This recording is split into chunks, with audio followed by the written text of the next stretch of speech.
அனைவருக்கும் வணக்கம். நம்ம இந்த வீடியோவில் ஆகஸ்ட் 2020யோட கரண்ட் அஃபேர் பார்க்க போகிறோம். Part 2. Operation Breathing Space, India-Israel.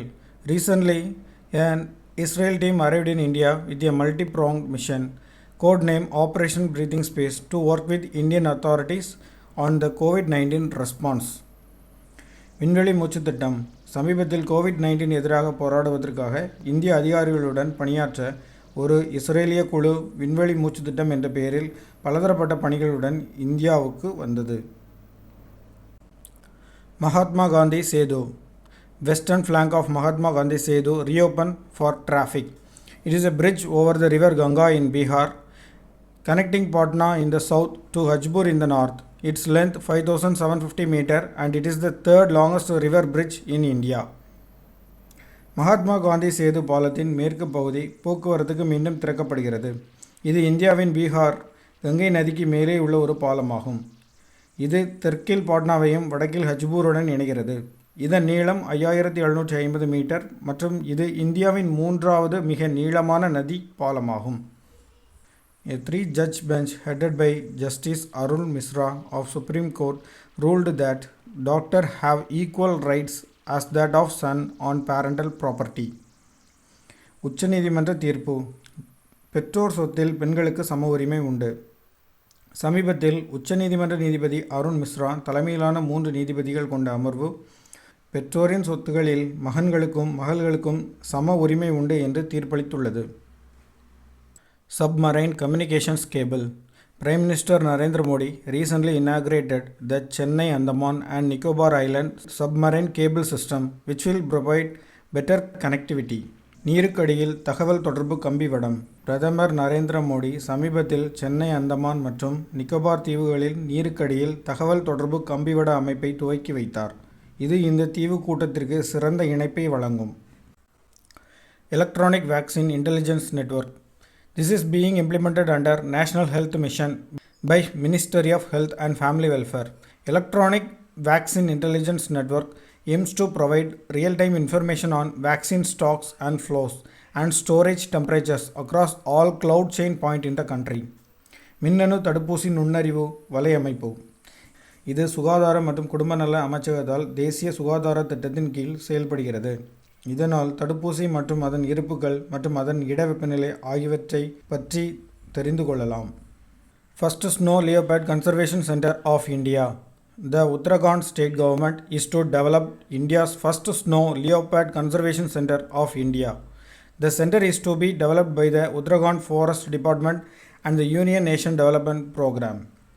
இந்தியாவின் முதல் பனிச்சிறுத்தை பாதுகாப்பு மையத்தை உருவாக்க உத்தரகண்ட் மாநில அரசு உள்ளது. இந்த மையத்தை உத்தரகாண்ட் வனத்துறை மற்றும் ஐக்கிய நாடுகளின் மேம்பாட்டு திட்டம் உருவாக்க உள்ளது. Landslide near Eravikulam national park. Recently, landslides have been reported at the Nayamakad tea estate at Pettimudi, which is located about 30 kilometers from Munnar. அண்மையில் கேரளாவின் இறைவிகுளம் தேசிய பூங்காவுக்கு அருகில் மற்றும் மூணாறில் இருந்து 30 கிலோமீட்டர் தொலைவில் அமைந்துள்ள பெட்டிமுடியில் உள்ள நாயமக்காடு தேயிலை தோட்டத்தில் நிலச்சரிவு ஏற்பட்டுள்ளது. RoRo service for South Western railway.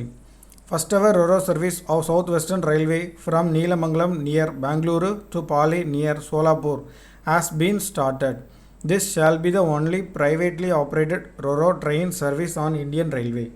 Advantage of RoRo: faster movement of goods and essentials, reducing time taken by trucks to reach destinations due to traffic congestion in between cities, reduce congestion on the road, saves precious fuel. தெற்கு ரயில்வேயின் முதல் ரோரோ சேவை நீலமங்கலா to பாலை வரை தொடங்கப்பட்டுள்ளது. ரோரோவின் நன்மைகள்: பொருட்கள் மற்றும் அத்தியாவசியங்களின் விரைவான இயக்கம், நகரங்களுக்கு இடையிலான போக்குவரத்து நெரிசல் காரணமாக லாரிகள் இலக்குகளை அடைய எடுக்கும் நேரத்தை குறைத்தல், சாலைகளில் நெரிசலை குறைக்கிறது, விலை மதிப்பற்ற எரிபொருள் சேமிக்கிறது. Kavkaz 2020. Recently, India has withdrawn its participation from Kavkaz 2020, a multinational tri-service exercise in Russia, citing COVID-19 as the official reason. Other possible reasons are participation of Chinese, Turkish and Pakistani troops. Kavkaz 2020 இலிருந்து India வெளியேறுகிறது. அண்மையில் ரஷ்யாவில் நடைபெறும் பன்னாட்டு முத்தரப்பு பயிற்சியான காவ்காஸ் 2020 India தனது பங்களிப்பை திரும்பப் பெற்றது. அதிகாரப்பூர்வ காரணமாக கோவிட்-19 என்று குறிப்பிடப்பட்டுள்ளது. திரும்பப் பெறுவதற்கான பிற சாத்தியமான காரணங்கள் சீன, துருக்கிய மற்றும் பாகிஸ்தான் துருப்புகளின் பங்கேற்பு ஆகும். First marine ambulance launched by Kerala government. Around 30 fishermen lost their life at sea in a year due to accident during fishing. Under this context, the government of Kerala has launched marine ambulance service to provide more efficient rescue. The ambulances to be deployed are the follows: Pratiksha in Trivandrum, Pratyasha in Ernakulam, Karunya in Kozhikode. முதல் கடல் ambulance Kerala அரசால் தொடங்கப்பட்டது. மீன் பிடிக்கும் போது ஏற்படும் விபத்துகளால் ஒரு வருடத்தில் சுமார் 30 மீனவர்கள் கடலில் உயிர் இழக்கின்றனர். இந்த சூழலில் கேரள அரசு மிகவும் திறமையான மீட்பு பணி வழங்குவதற்காக கடல் ஆம்புலன்ஸ் சேவைகளை அறிமுகப்படுத்தி உள்ளது. நிறுத்தப்பட வேண்டிய ஆம்புலன்ஸ்கள் பின்வருமாறு: திருவனந்தபுரத்தில் Pratiksha, எர்ணாகுளத்தில் பிரத்யாஷா, கோழிக்கோட்டில் Karunya. BUDO. China has recently completed its BUDO navigation satellite system constellation. The system uses a network of satellites and can provide positional accuracy of under 10 meters. சீனா சமீபத்தில் தனது கல இலக்க செயற்கைக்கோள் விண்மீன் தொகுப்பு அமைப்பினை நிறைவு செய்துள்ளது. இந்த அமைப்பு 10 மீட்டருக்கு குறைவான நிலை துல்லியங்களை வழங்க முடியும். GPS 2.2 மீட்டருக்கும் குறைவாக பொருத்துதல் துல்லியங்களை வழங்குகிறது. Beirut. It is the capital and largest city of Lebanon, located on the peninsula at the midpoint of Lebanon's Mediterranean coast. Beirut is an important regional seaport. A huge explosion recently devastated the port area of the capital Beirut. The blast was caused by 2,750 tons of ammonium nitrate stored unsafely in a warehouse. Beirut இது லெபனானின் தலைநகரம் மற்றும் மிகப்பெரிய நகரமாகும். லெபனானின் மத்திய தரைக்கடல் கடற்பகுதியின் நடுப்பகுதியில் ஒரு தீபகற்பத்தில் அமைந்துள்ள பெய்ரூட் ஒரு முக்கியமான பிராந்திய துறைமுகமாகும். ஒரு பெரிய வெடிப்பு சமீபத்தில் தலைநகர் பெய்ரூட்டில் துறைமுக பகுதியில் பேரழிவிற்கு உட்படுத்தியது. 2750 டன் அம்மோனியம் நைட்ரேட் ஒரு கிடங்கில் பாதுகாப்பற்ற முறையில் சேமித்து வைக்கப்பட்டதால் குண்டுவெடிப்பு ஏற்பட்டது. Russian Covid vaccine Sputnik 5.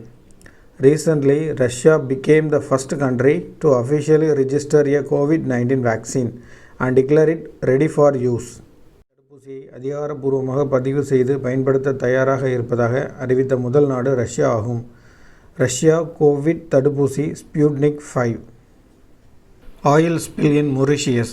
A Japanese bulk carrier ship MV Okashio, which was carrying fuel oil, has split into two parts near Blue Bay Marine Park in southeast Mauritius.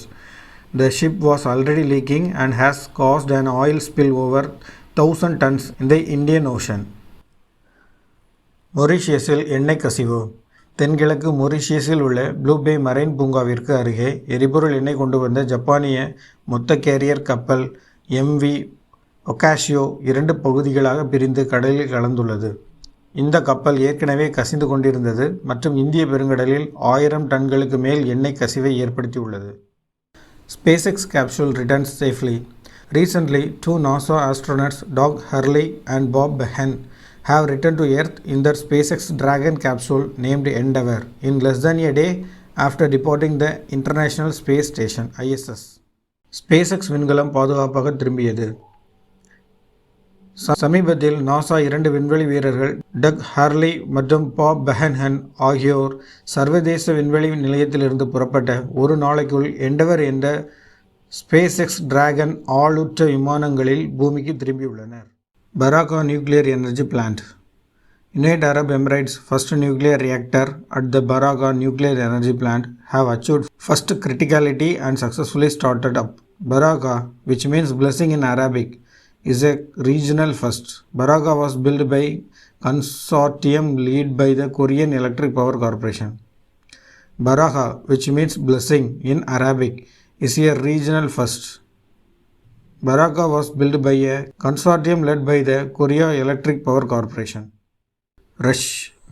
Largest ever testing hydrogen bomb blast. Russia tested a 40 minutes video of detonation of the world's most powerful hydrogen bomb. The bomb was called the Tsar bomb. It is believed to be 3,333 times more destructive than that of the Hiroshima Nagasaki atom bombs. Little boy and fat man. உலகின் மிக சக்தி வாய்ந்த hydrogen குண்டை வெடிக்க செய்யும் சோதனையில் 40 நிமிட வீடியோவை Russia சமீபத்தில் வெளியிட்டது. இந்த குண்டு ஜார் வெடிகுண்டு என்று அழைக்கப்பட்டது. ஹிரோஷிமா நாகசாகி குண்டுகளான லிட்டில் பாய், பேட்மேன் ஆகியவற்றை விட இது 3333 மடங்கு அதிக அழிவு விளைவிக்கும் என்று நம்பப்படுகிறது. Sri Lanka to draft a new constitution. A Sri Lankan president Gotabaya Rajapakse elected in 2019. While addressing the inaugural session of the parliament said that Sri Lanka will draft a new constitution and abolish the 19th amendment that curtailed the powers of the president and strengthened the role of the parliament. நாடாளுமன்றத்தின் தொடக்க கூட்டத்தில் உரையாற்றிய இலங்கை ஜனாதிபதி கோத்தபய ராஜபக்ஷே இலங்கை அரசு புதிய அரசியல் அமைப்பை உருவாக்கி 19வது திருத்தத்தை ரத்து செய்யும் என்று கூறினார். இது ஜனாதிபதியின் அதிகாரங்களை குறைத்து பாராளுமன்றத்தின் பங்கை பலப்படுத்துவதாக அமையும் என்று கூறினார்.